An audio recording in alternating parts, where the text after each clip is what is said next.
गंगा में 100 करोड़ की लागत से बनेगा सिग्नेचर ब्रिज, रेलवे बनाएगा डीपीआर। राजघाट से पड़ाव को जोड़ने वाले मालवीय पुल के समानांतर बनने वाला यह ब्रिज गंगा के 30 मीटर डाउन स्ट्रीम से शुरू होकर पड़ाव तक पहुंचेगा। स्थानीय स्तर पर प्रशासन की ओर से जिस तरह की डीपीआर तैयार की गई है, उसमें डाटपोल को चौड़ाकर बनारस की ओर से आने वाले रास्ते को रिंग सर्किल से इस पुल को जोड़ा जाना है। गंगा नदी में सिग्नेचर ब्रिज बनाए जाने का रास्ता साफ हो गया है। मालवीय ब्रिज के बगल में बनने वाले इस ब्रिज की डीपीआर रेलवे की ओर से तैयार की जाएगी। Inland waterways authority of India की ओर इस परियोजना के लिए एनओसी भी मिल चुका है।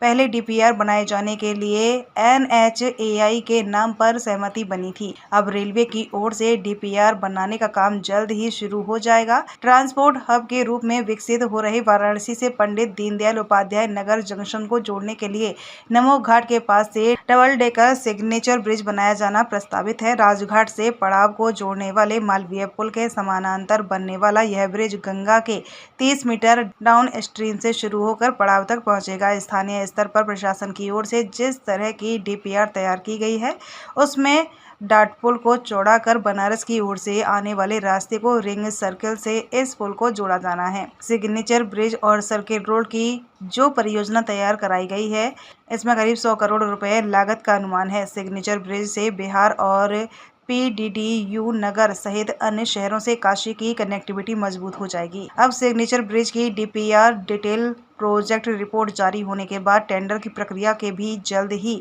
शुरू होने की संभावना है। सिग्नेचर ब्रिज का काम 3 फेज में पूरा कराया जाएगा। इसमें पहले फेज में व्यासनगर काशी स्टेशन की यार्ड रिमॉडलिंग होगी। इसके बाद दूसरे फेज में पीडीडीयू नगर व्यासनगर आरओबी डीएफसीसीआईएल का निर्माण होगा। इसके बाद तीसरे फेज में वाराणसी काशी व्यासनगर रेलखंड पर तीसरी और चौथी लाइन बिछाई जाएगी। उत्तर रेलवे के लखनऊ मंडल के डीआरएम के निर्देश में डीपीआर बनाए जाने की दिशा में काम भी जल्द ही शुरू हो जाएगा।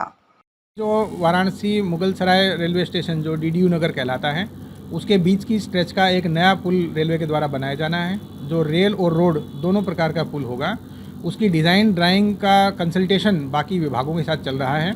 अब आने वाले सप्ताह में ही रेलवे के द्वारा एक मीटिंग सीख गई है। पहले भी पिछले महीने मीटिंग की गई थी, जिसमें जितने भी कंसर्न डिपार्टमेंट हैं, उसमें हमारे पीडब्ल्यूडी है, एनएचएआई है, नगर निगम है, वाराणसी डेवलपमेंट अथॉरिटी है, सिंचाई विभाग है, और इसके अलावा जो नगर निगम का क्षेत्र रामनगर साइड में भी है, सारे विभागों की समन्वय बैठक हुई थी।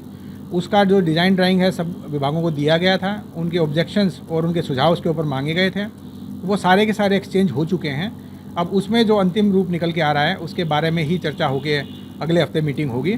मुझे लगता है आने वाले 1-1.5 महीने में इसका सारा डिज़ाइन ड्राइंग अगर फाइनल हो जाता है, तो जल्दी ही फिर इसका जो टेंडर कोटेशन जो भी प्रक्रियाएँ चलती हैं वो पूरी होंगी, और उसके बाद जल्दी ही शायद मुझे लगता है 3-4 महीने बाद इसका कंस्ट्रक्शन चालू होगा। इसके चालू होने के बाद जो रेल खंड है उसके ऊपर बहुत बड़ा रिलीफ मिलेगा।